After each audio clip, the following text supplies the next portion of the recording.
한다라고 하면 망조가 더 심하게 될 가능성이 있기 때문에 조심하셔야 되고요. 달리는 말에 잘 올라타되 다리가 부러질 말들이나 기본 체력이 약한 말들은 조심해서 올라타야 된다는 걸 말씀드리고 싶은 겁니다. 닷컴 버블을 떠올리시면서 투자를 해야 되는 시기인 점을 말씀드리고 싶은 거죠. 그럼 부동산으로 넘어가 보겠습니다. 부동산은 1년 전쯤 영상에서 간단하게 말씀드린 적이 있는데 현재 상황이 10년 전쯤이랑 굉장히 데자뷰 현상이라고 할 만큼 똑같다고 말씀드린 적이 있습니다. 똘똘한 한 채 관련 영상이었죠. 영상 초반에 보여드린 기사들이 나오기 한 1, 2년 전 모습이랑 현재가 굉장히 많이 닮아있기 때문입니다. 계속되는 규제에도 불구하고 부동산 가격은 신축 대형 똘똘한 한 채를 중심으로 그칠 줄 모르고 상승을 하고 있고 낙수 효과까지 나타나면서 외곽까지 번지고 있는 상황인 거죠. 이제는 전세까지 덩달아 오르고 있는 모습도 똑같고요. 공급 측면에서 봐도 시기상으로 한동안 분양 물량이 몰려있는 상황인데 한 1년 정도는 분양권 전매가 지금 제한이 되고 있고 분양가 상한제가 민간까지 확대가 됐고 한 번밖에 못 쓰는 청약 통장이다 보니까 분양시장도 이제 양극화가 서서히 일어나고 있는 중입니다. 인기가 있는 분양시장만 몰리게 되고 좀 인기가 떨어지는 곳에서는 이제 미분양이 슬슬 나타나기 시작을 한다는 거죠. 광범위하게 적용되는 규제들로 인해서 서울 중심으로 상승을 하고 외곽은 조금씩 조정을 받기 시작하는 모습도 참 많이 닮아있는 모습입니다. 조금 지나면 공급 물량 자체가 전체적으로 줄어들어서 지속적인 매매 전세 동반 상승 흐름까지 예상이 되는 상황이고요. 이게 10년 전에 일어났던 일입니다. 2005년부터 나왔던 부동산 정책은 2008년이 되어서 금융위기가 나올 때까지 다시 반등이 되는 약간의 조정만을 만들어냈을 뿐 제대로 된 부동산 가격을 잡지 못하는 정책이었었고요. 지금처럼 말이죠. 그럼 이때 2008년 이후에는 어떤 일이 일어났었는가? 우선 잠깐 말씀을 드렸듯이 분양시장은 뚜렷한 양극화가 일어날 겁니다.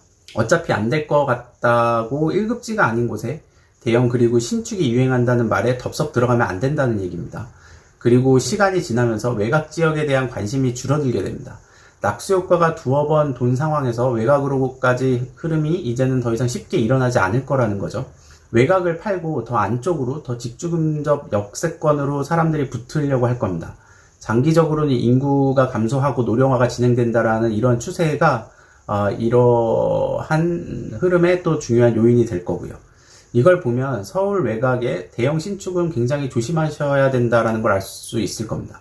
실제 2008년 9년에서부터 2012년까지 용인, 수지, 동탄 등이 굉장히 크게 폭락한 사례가 있습니다. 앞에 기사에서 보여드렸듯이 부동산 상승 시기에 버블7이라는 게 만들어졌었고 강남 지역이랑 용인, 수지 에서 아래쪽이었었죠. 그런 쪽의 가격이 폭락을 굉장히 많이 했고요. 근데 다만 강남 쪽은 그나마 버텼었는데 신축들을 중심으로 강남 쪽에서도 재건축이 오래 남은 것들 위주로는 많이 떨어졌었고 경기도 쪽에 발생했던 상승폭이 컸던 부분들은 굉장히 많이 떨어졌었습니다. 특히 지금 은퇴하시거나 은퇴하신 분들 한적한 게 좋다라고 하면서 어설프게 인프라가 제대로 갖추어지지 않은 신도시라든가 그 바깥쪽으로 나가신다라고 하면 여러 가지로 생활도 불편함을 느끼실 거고 집값도 굉장히 크게 폭락하면서 좀 뼈아픈 고통을 느끼실 수 있을 거라고 생각이 되기 때문에 좀 조심하셔야 될 것 같고요. 특히 아까 말씀드렸던 강남이든 어디든 관처 전에 있는 재건축은 당분간 좀 조심을 하면서 지켜보셔야 될 겁니다. 특히 강남 쪽이나 이런 데는 많이 1급지 쪽은 많이 올랐기 때문에 좀 조심을 하셔야 되고요. 이전 재건축 재개발 영상에서 말씀드렸던 것처럼 우리나라가 서울 특히 70년대부터 개발이 많이 되어 왔었기 때문에 지금 구축 아파트들의 굉장히 많은 상황이고요. 거기에서 사람들이 오래 살다 보니까는 신축에 대한 목마름이 굉장히 많은 국민들이 지금 되어 있는 상황입니다. 신축에서 살다가는 다시 구축으로 절대 못 들어갑니다. 단기간에 안 될 것 같은 재건축들은 그만큼 투자 매력도가 많이 떨어지게 된다라는 거죠. 특히 금융위기와 같은 경기 악화가 온다라면 말이죠. 큰 돈을 오랫동안 묶어두기가 어렵고 들어가서 살기는 싫고 그러면 전세를 주자니 전세는 아파트가 오래되다 보니까 너무 싸고 그래서 목돈을 굉장히 오랫동안 넣어놔야 된다는 단점이 있는 데다가 실제 이제는 아파트를 구입을 하게 되면 들어가서 살아야 되죠. 그런 규제가 나왔죠. 그런 거주 조건 규제 때문에 10년 정도 걸릴 것 같은 재건축들, 지금 당장 5년 안에 되지 않을 재건축들은 당분간 조정을 받을 가능성이 큽니다. 조심하셔야 되겠죠. 물론 입지가 좋은 곳의 재건축은 10년을 보시면 충분히 다시 반등이 가능합니다. 하지만 이런 것보다도 당장의 재건축의 매력도가 떨어지기 때문에 조정을 받을 시기가 분명히 올 거고요. 잘 째려보고 계시다가 부동산 부양 정책이 나올 때쯤 해서 그 언저리 때 매수를 하신다라고 하면 엄청난 인생 투자가 되실 수 있을 거라고 생각을 합니다. 그리고 금이랑 비트코인에 대해서 얘기를 드려보겠습니다. 유동성 장세로 인해서 밀어 올려진 자산들인 거죠.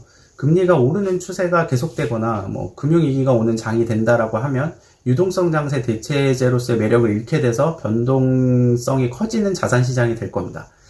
단타를 잘 치시는 분들은 확실하게 돈 벌 수 있는 장이 되겠지만 대부분 큰 돈을 잃게 되는 시장이 될 수 있기 때문에 개인적으로는 이제부터는 좀 조심을 하셔야 되는 시장이 아닌가라고 생각이 듭니다. 금이 안전자산으로서 많이 인식이 되고 있는데 실제로 금융위기나 IMF 때 보면은 금 가격이 같이 동반하락하는 경우가 많이 있었고요.